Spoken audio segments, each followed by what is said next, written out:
8:30. 3-0. Again, another good day.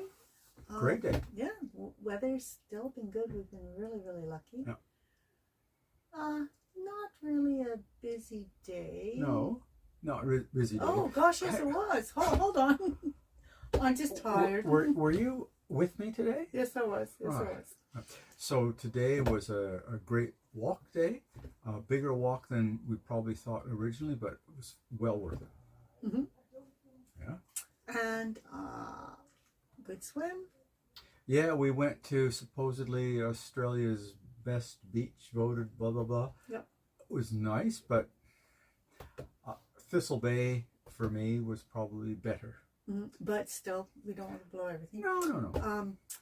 Yeah, and we were going to go out for Italian tonight, but we couldn't get a booking. It was full. Venice, Italian, very very busy. Yeah, very busy. Can get it no night. Tomorrow, yeah, okay. Yeah, and that was basically it. So we had a great fry up. Did some leftovers from the fridge, cleaned up that, ready for some new supplies. And what else did we do? Had a shower. Oh, hallelujah. Yeah. Catch you tomorrow. Ciao. Bye.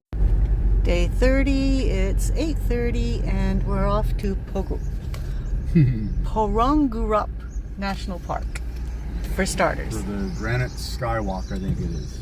Okay, Granite Skywalk, and then we're hoping to get back to whatever park, till something park, and go to Misery Beach, which is supposed to be Australia's best beach.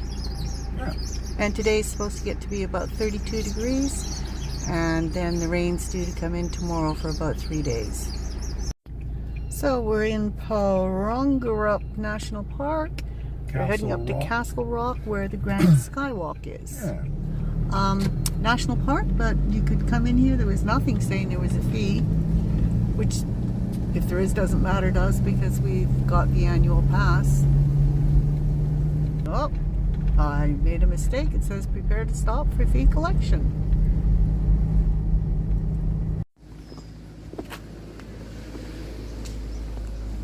There's toilets and everything.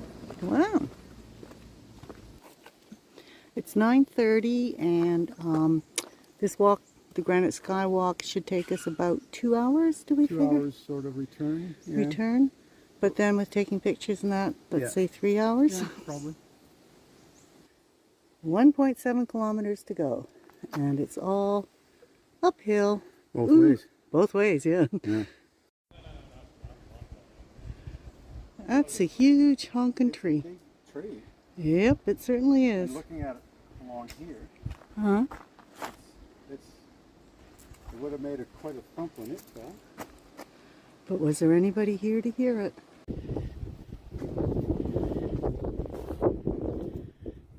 Good handholds. Mm-hmm. Roscoe and Dougie were here Yeah. from our canyoning days. All right. And then And up the ladder we go. up the ladder. To fetch the pail. Well made, very strong.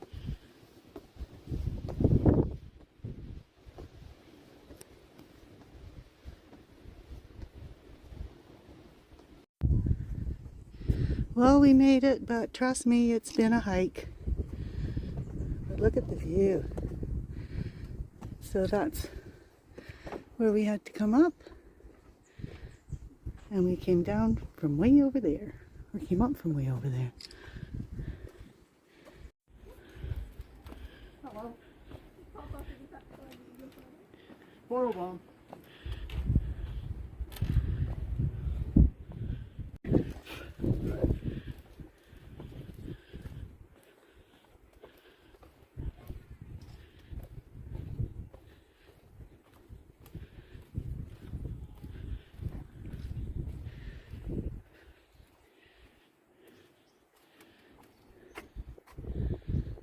Well worth the climb.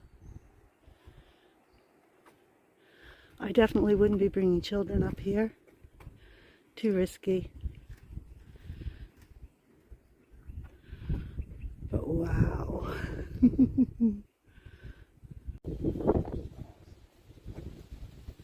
And just coming right back into the sun.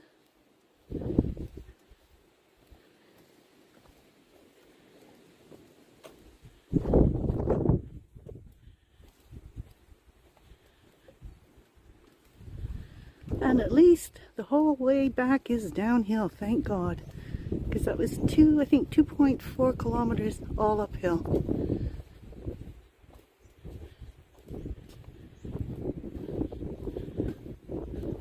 But well worth it. And this is nice because it's something that people can do who are afraid of heights, so they don't have to climb up through the rocks and that. And it still gives them a good view.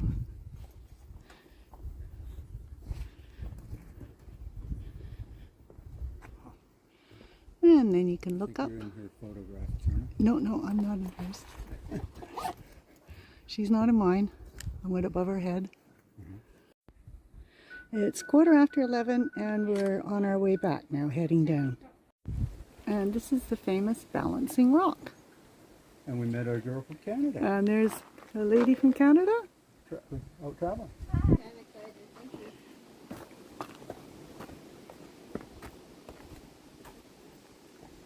You're being risky there, babe. I know. Filming as you're walking downhill. I know. From a girl who can fall walking or uphill. filming as you're walking. That's a good sized tree. Mm-hmm.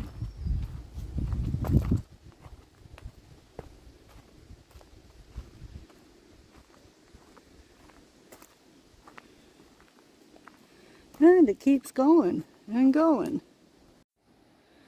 This is just so much nicer going down than it was coming up here.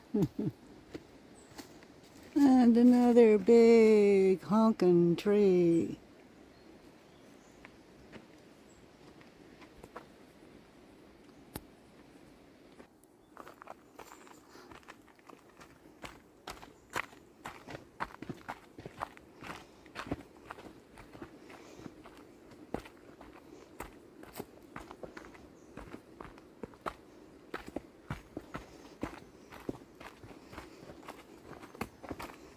Now that's a tree. Well, it's as tall as there's thick as Yeah. you are tall. It's as thick as I am tall. And we all know how tall and statuesque I am. Stop it. So there you go, for a sense of scale. Actually, it's taller than you are. Let's come over here. Yes. Yes.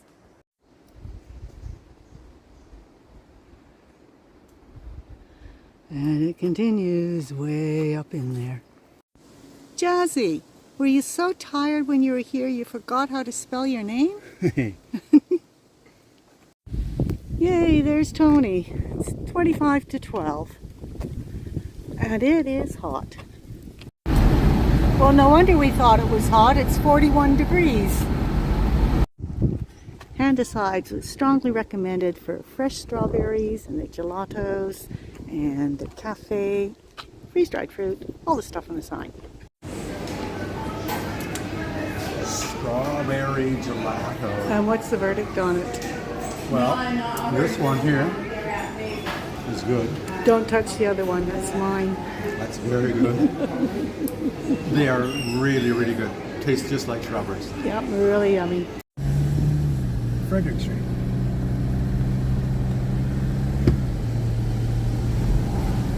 So we're heading up In to... 1 kilometer. Turn left on tourist route 257, Marine Drive. We're heading up to the War Memorial where Ken and Pam took us yesterday. There's the marina there. You know, that's better for me to get on the way back, I think. Lovely views from these houses. Some pretty cool houses. Got some old and some new.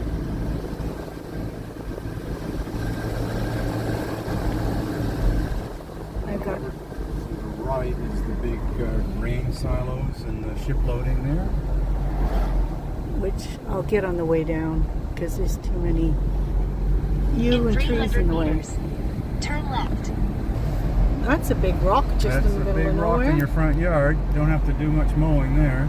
Reminds me of when I was a kid in Lad City, and we had a huge rock like that beside our house.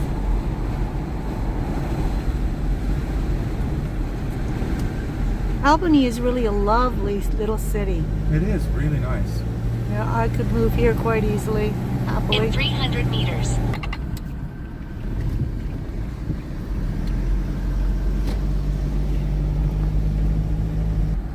Heading up to Mount Clarence.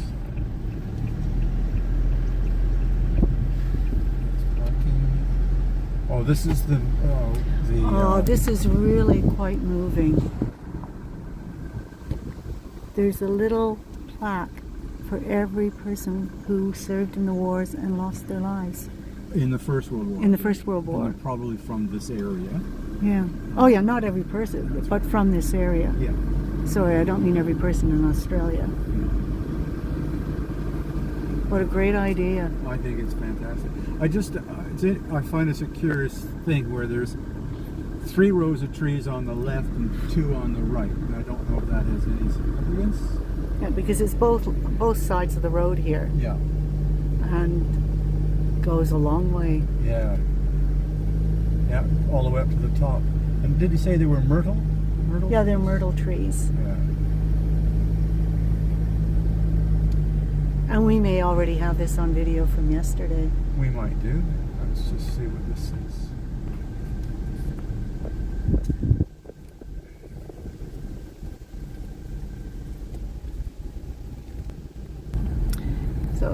So it's pick up and set down only coming up here, so we'll have to go back down, park down there, And do the Stairmaster class. and do a hell of a lot of steps to get up to the top. And we thought we were done with our climbing today. Wrong-o. Wrong. Oh. Let's go in. Yeah.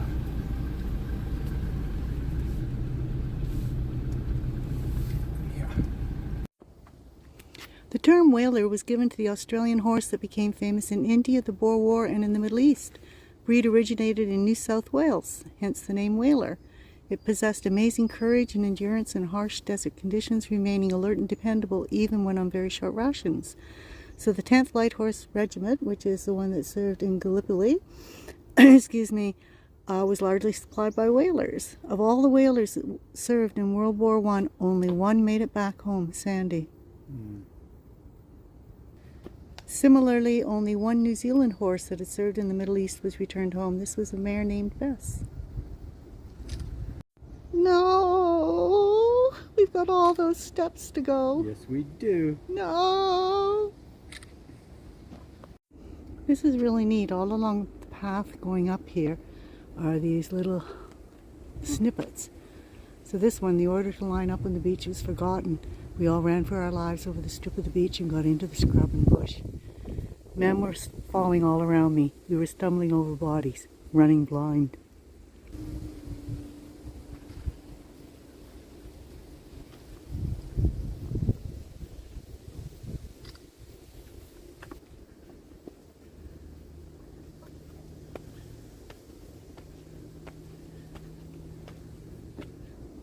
It's very moving coming up the stairs, and then wow, you see this.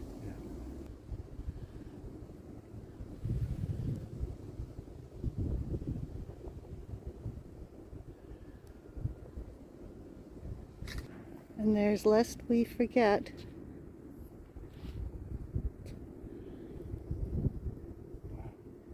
In the tiles. So this is Remembering Gallipoli, the Lone Pine Memorial. So this statue is actually a new version, and the original stood in Port Said, Egypt.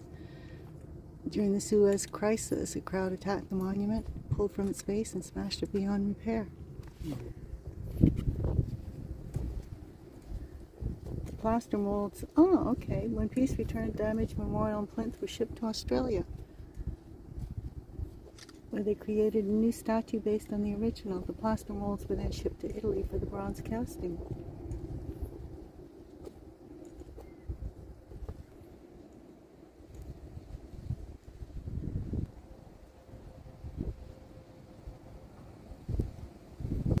And this is a little further up from the statue. Great view from up here. Too bad about the smoke. Pardon me? Too bad about the cigarette smoke. Yeah. By 3 men who were too lazy to walk up the stairs, so they drove up to where you're only supposed to let off disabled people. There you go.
Yeah, down there.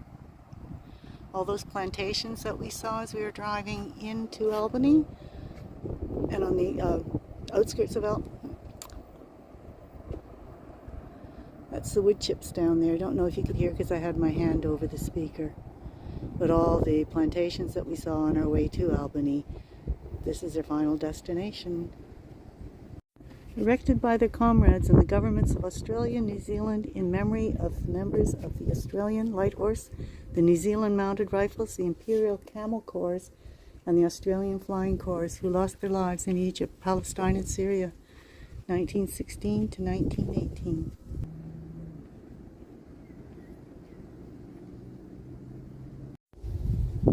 This is so well done.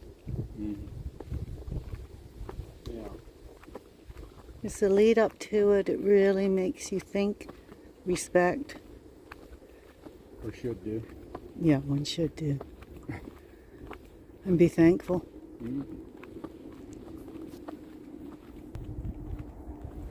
I think especially at a time like we're in right now with uncertainty, you think about this memorial for World War I and you're just thinking, man, have we ever learned or not, or are we going to? Yeah. Yeah, it's a good kick in the bum, I think. I agree. Much easier coming down. Uh-huh. The thought that went into this, starting right from driving up here and the trees lining the road, commemorating and remembering those who gave their lives. Very, very brave young men. Most of them were young too.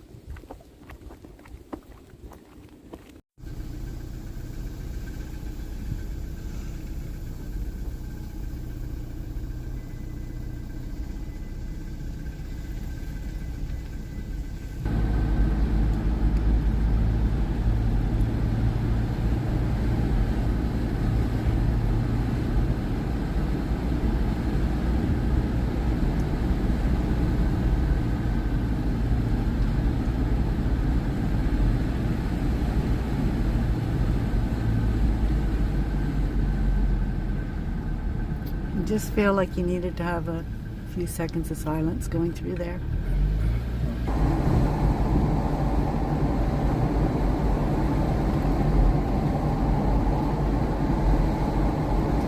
So we're heading to Misery Beach in Torndurup National Park. So to the right here is Middleton Beach, which is a popular beach here for swimming and activities.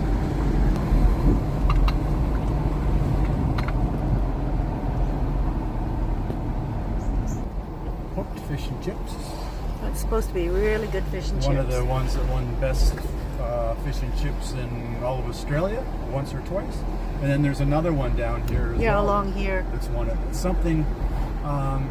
Was it Sea to Paddock or something? Something like that. We'll come across it. Yeah, nice area. Houses are lovely. Beachside suburb, of course. In 300 meters. Oh, At the roundabout, turn left. nice little park. There's a pond there. Looks like we've got maybe some ducks on it.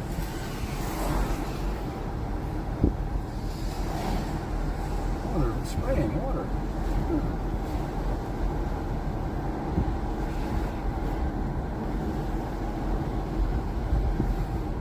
And I'm turning left. At the roundabout, turn. Both sides of the road. Yes. See that? The Catholic cemetery is on the high side of the road, and on the Here. low side of the There's road the Protestant. is the Protestants.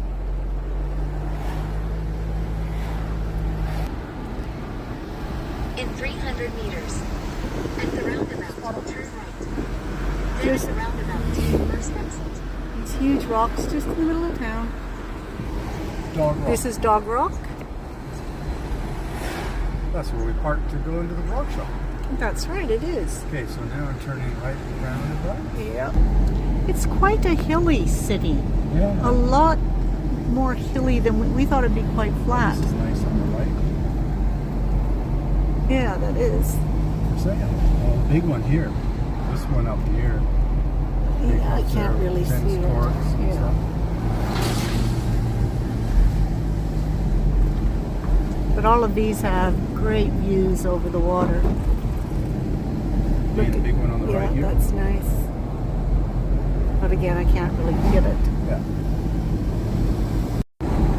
We're in Torrendurrup National Park again, and this is the 6th time that we've come into a national park in WA, so it's more than paid for our pass because it's $17 every time you come in, and we paid $80 for a year's pass. So that was a pretty smart move, actually. Yeah. And now this is all new territory for us. Yeah, because yesterday we came into the Gap and the blowholes, but now we're going to supposedly the best beach in Australia. In Australia, that's a big call. That is a big call.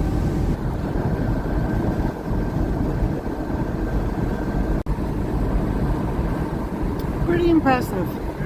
We're glad we decided to stay 4 nights in the caravan park In 300 meters. because de-hitched, it's really nice having the freedom and the ease for driving into all of the parks and just taking our time. And not worrying about coming into something where we've got to turn the van around on a narrow little Yeah. stretch of road like we did before. Turn left. Misery Beach. Sounds ominous. In 300 meters.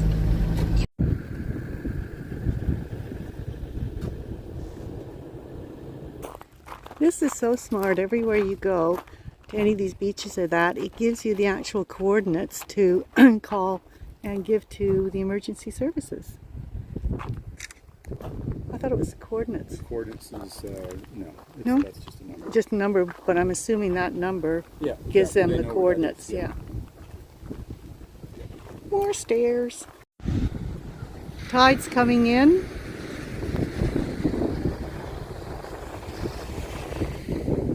I don't think this beats Thistle Cove. It's nice, but Nice, but no. I don't get it that way. no, I don't either. I mean, it's lovely. It is a lovely beach. I guess because you have the really beautiful rock face there. You've got the white sandy beach. Beautiful outlook. And it's just nice and small. And there's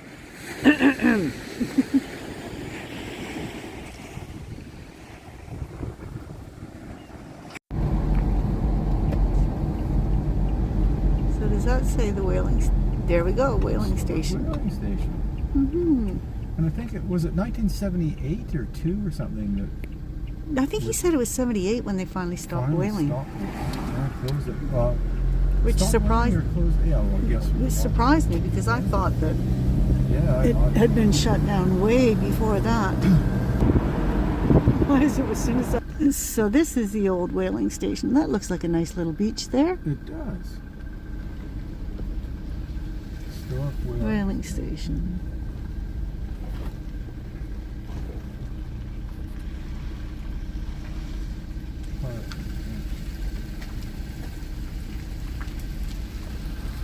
That's quite nice there.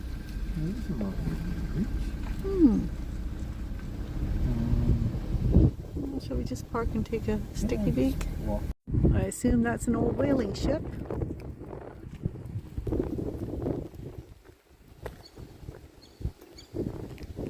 You can see the harpoon on the front of the ship.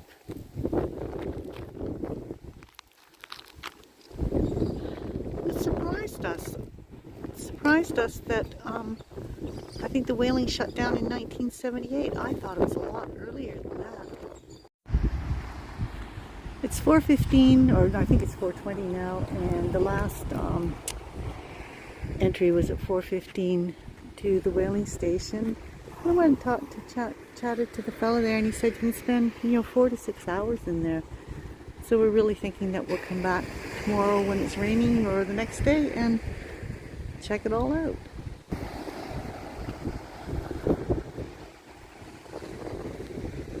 And there's a lovely little swimming area over here. Nice little beach. Protected.